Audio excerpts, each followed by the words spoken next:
Bismillahirrahmanirrahim. Assalamualaikum warahmatullahi wabarakatuh. Pada kesempatan kali ini, kami dari kelompok 7 yang beranggotakan saya sendiri Hanica Pramudian sebagai moderator, rekan saya Miftahul Jannah, Adelisa Altatri, dan Reza Febrina akan mempresentasikan hasil diskusi kami tentang langkah-langkah penulisan karya ilmiah atau skripsi. Pada pertemuan kita kali ini, kita akan membahas 3 materi. Materi yang pertama yaitu komponen-komponen karya tulis ilmiah. Materi yang kedua yaitu tahapan penulisan karya ilmiah. Dan materi yang ketiga yaitu tata tulis karya ilmiah sesuai aturan selingkung. Baiklah, materi yang pertama, komponen-komponen karya tulis ilmiah yang akan saya sampaikan sendiri.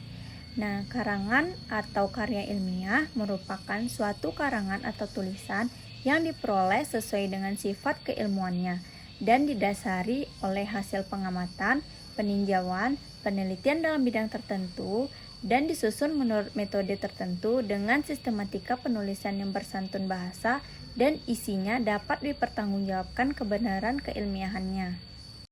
Karya ilmiah yang lengkap biasanya terbagi menjadi 3 bagian besar, yaitu yang pertama bagian awal atau pelengkapan dahuluan, yang kedua bagian isi atau tubuh karangan, yang ketiga yaitu bagian akhir. Nah, kita masuk ke bagian pelengkap awal yang mencakup halaman judul, kata pengantar atau prakata, sari atau abstrak, lalu ada daftar isi, daftar tabel, daftar gambar, dan daftar lampiran. Nah, selanjutnya yaitu bagian isi atau tubuh karangan atau disebut dengan inti yang mencakup bab 1 pendahuluan yang berisi yang pertama latar belakang dan rumusan masalah. Nah, latar belakang ini berisi alasan mengapa memilih judul tersebut.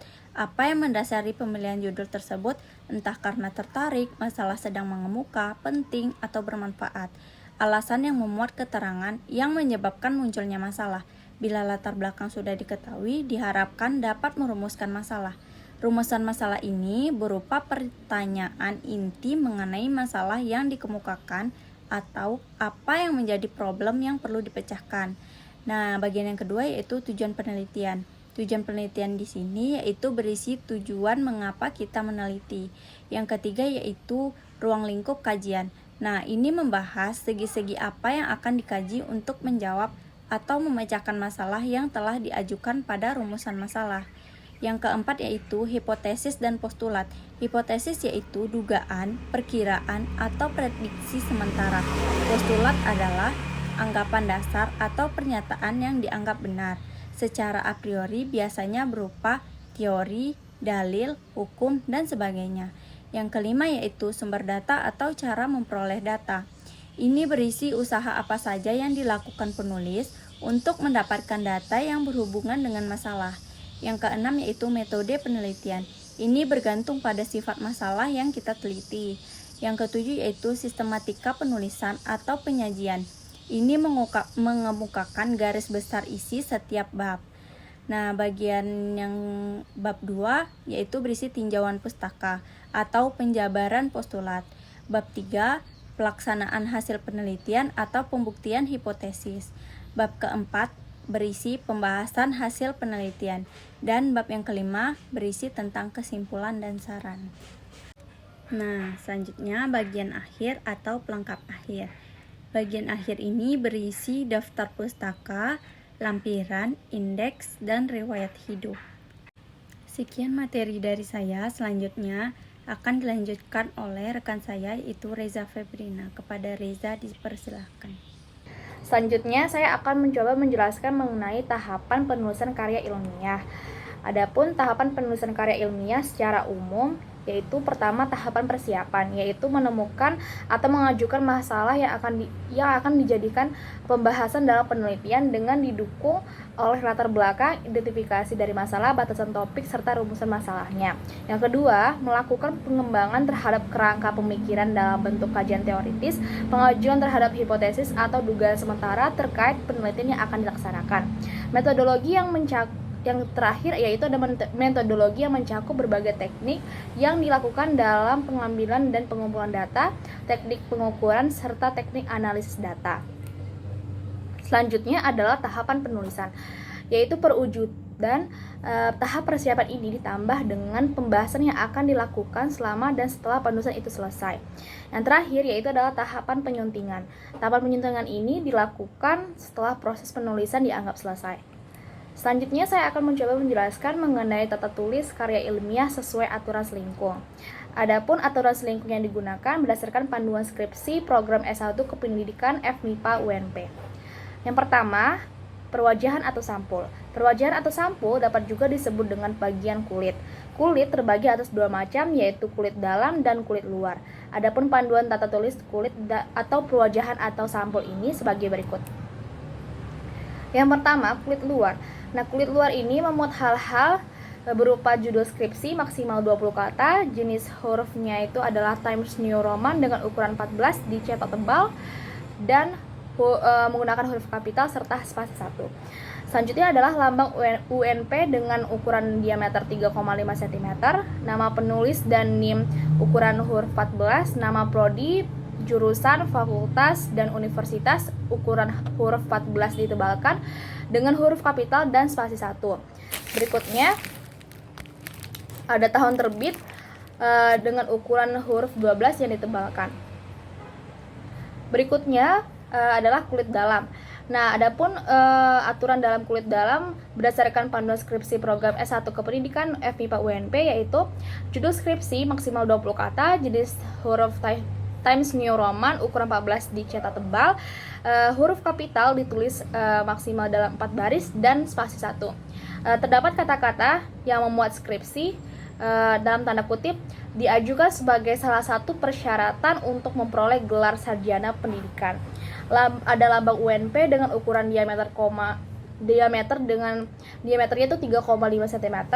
Selanjutnya ada nama penulis dan NIM ukuran huruf 14. Ada nama prodi, jurusan, fakultas, dan universitas ukuran huruf 14 ditebalkan, huruf kapital dan spasi 1. Yang terakhir adalah tahun terbit dengan ukuran huruf 12 yang ditebalkan. Berikut adalah contoh dari kulit luar skripsi dan contoh kulit dalam skripsi. Nah, selanjutnya saya akan mencoba menjelaskan mengenai sistematika penjenjangan tulisan berdasarkan panduan skripsi program S1 Kependidikan FMIPA UNP. Yang dimaksud dengan penjenjangan di dalam tulisan ini adalah tata cara pemilah-milahan suatu komponen yang membangun sebuah karya tulis ilmiah menjadi komponen-komponen yang lebih kecil. Pada umumnya, sistem penjenjangan tersebut dimulai dari bab 1, bab 2, dan seterusnya, dan dianggap sebagai jenjang pertama atau tingkat 1. Subbab dari bab 1 atau bab 2 tersebut dianggap sebagai jenjang kedua atau tingkat 2. Perincian subbab dari bab 1, bab 2 tersebut dianggap sebagai jenjang ketiga atau tingkat 3. Demikian seterusnya. Nah, selanjutnya saya akan mencoba menjelaskan mengenai penggunaan kertas. Adapun kertas yang dipakai untuk penulisan karya tulis ilmiah adalah kertas biasa HVS.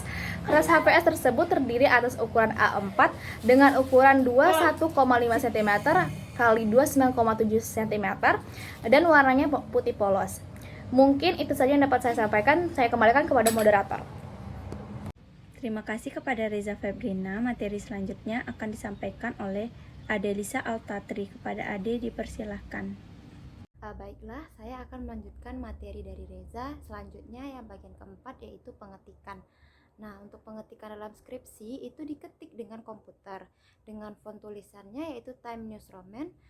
Ukuran hurufnya ada 12 serta kertas yang dipakai itu kertas quarto atau A4, kecuali untuk keterangan-keterangan tertentu seperti cetak miring atau italik untuk bahasa asing, nama Latin, spesies, dan rumus-rumus. Nah, selanjutnya yaitu halaman ketik atau batasan diketik. Pada kertas yang memuat naskah adalah 4 cm dari tepi kiri kertas dan 4 cm dari atas. Nah, yang 4 itu yaitu sisi kiri dan atas. Sedangkan untuk tepi kanan dan bawah itu ukurannya 3 cm. Nah, selanjutnya nama bab diketik dengan huruf kapital di tengah halaman atau center. Sedangkan nama subbab dan nama sub-subbab diketik dengan huruf awal setiap kata dengan huruf kapital. Nah, selanjutnya masih di bagian pengetikan. yaitu yang pertama huruf pertama alinea pertama dari setiap bab ataupun subbab dimulai pada ketukan ke-6 dari tepi kiri. Begitu pula alinea selanjutnya pada ketukan satu bab standar batas pengetikan.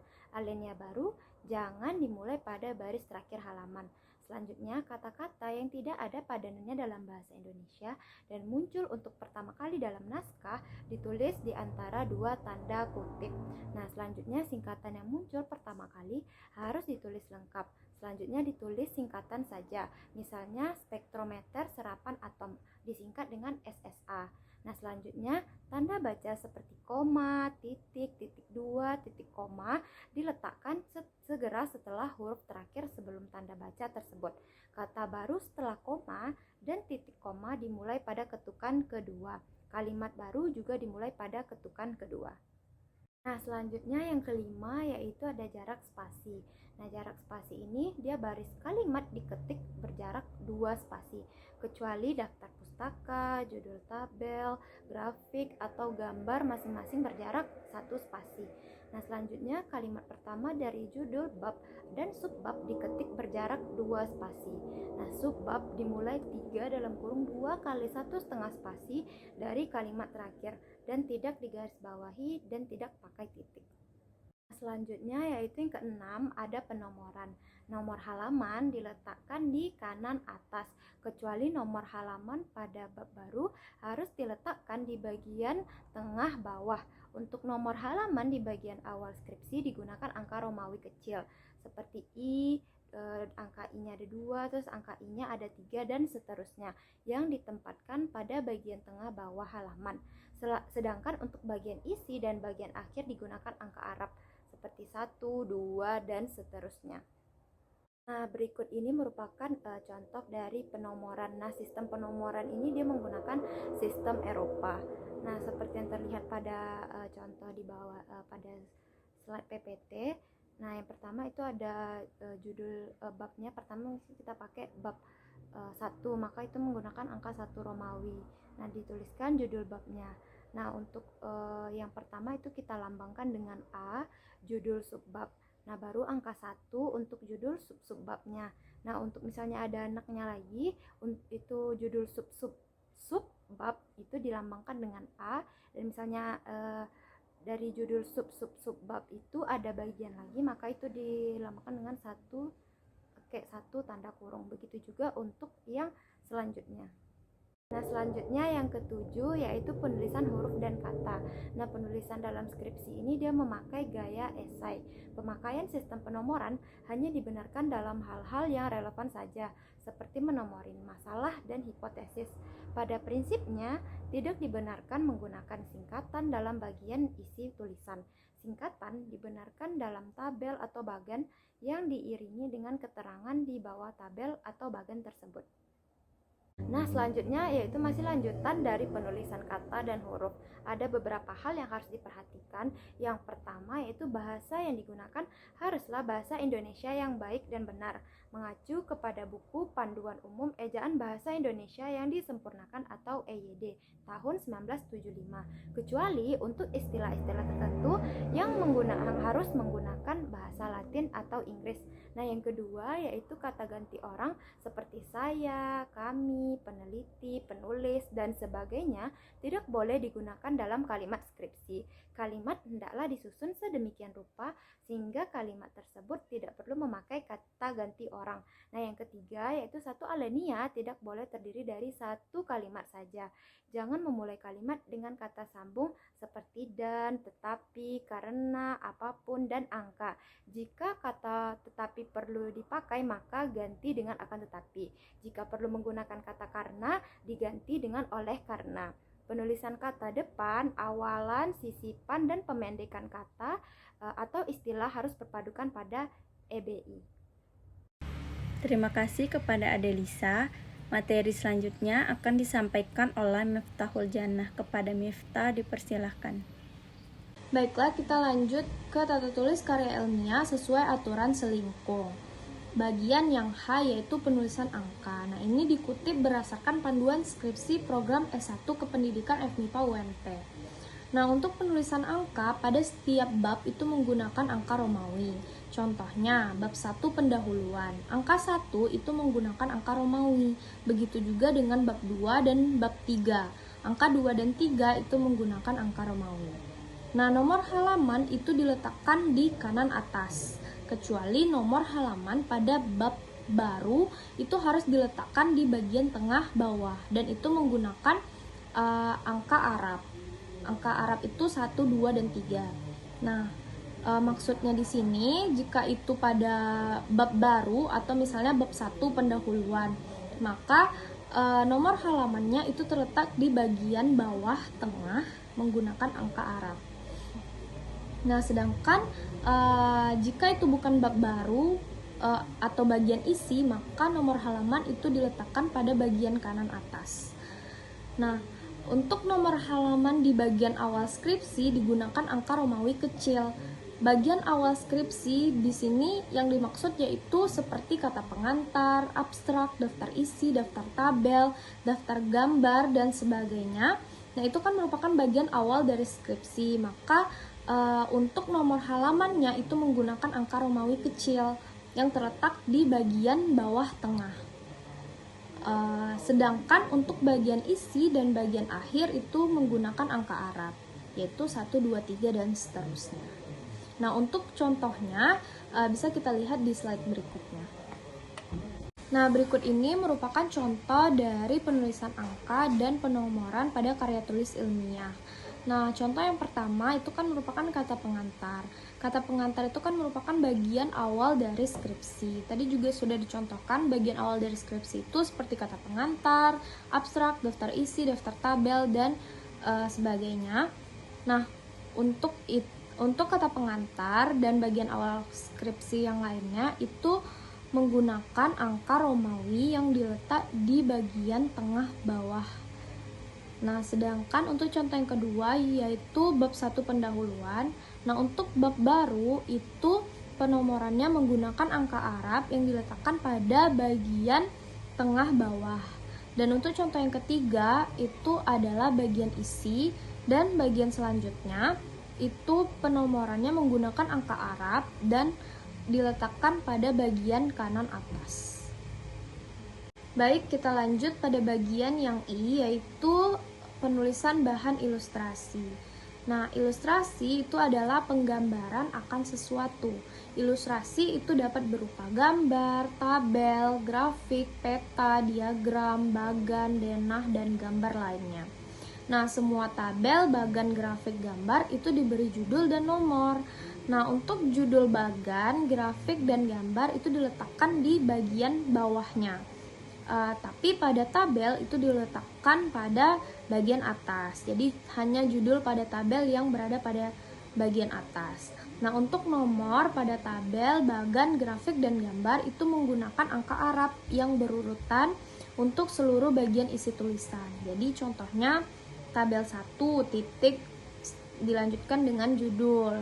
Nah, tabel selanjutnya diberi nomor, tabel 2 titik selanjutnya judul. Begitupun dengan bagan 1 dan gambar 1 dan seterusnya. Kita lanjutkan pada bagian yang terakhir yaitu penulisan tabel. Nah, semua tabel, bagan, grafik, gambar itu diberi judul dan nomor. Seperti yang sudah dijelaskan tadi, judul tabel itu diletakkan pada bagian atas tabel. Nah, untuk nomor tabel, bagan, grafik, gambar itu digunakan angka Arab yang berurutan untuk seluruh bagian isi tulisan. Nah, seperti contohnya tabel 1 titik dilanjutkan dengan judul, tabel 2 titik dilanjutkan dengan judul. Seperti itu. Nah, jika suatu tabel itu dikutip, jelaskan sumbernya dari mana dan memberi nama akhir dari pengarang, tahun, dan halaman sumber yang dikutip di bagian bawah tabel. Nah, untuk lebih jelasnya kita bisa lihat pada contoh yang ada di samping. Nah, pada bagian atas tabel itu kan ada judulnya yang diberi nomor tabel 1 titik hasil analisis bla bla bla. Nah, itu merupakan judul dari tabelnya. Nah, pada bagian bawah itu kan ada sumber. Nah, jadi sumber itu sama seperti ketika kita mengutip dari buku, maka kita harus membuat sumber sumber referensinya dengan mencantumkan nama akhir dari pengarang, lalu tahun dari sumber buku itu, dan halaman sumber yang kita kutip. Sekian presentasi dari kelompok kami. Apabila ada salah dan janggal, mohon dimaafkan. Saya akhiri dengan wabillahi taufiq wal hidayah. Assalamualaikum warahmatullahi wabarakatuh.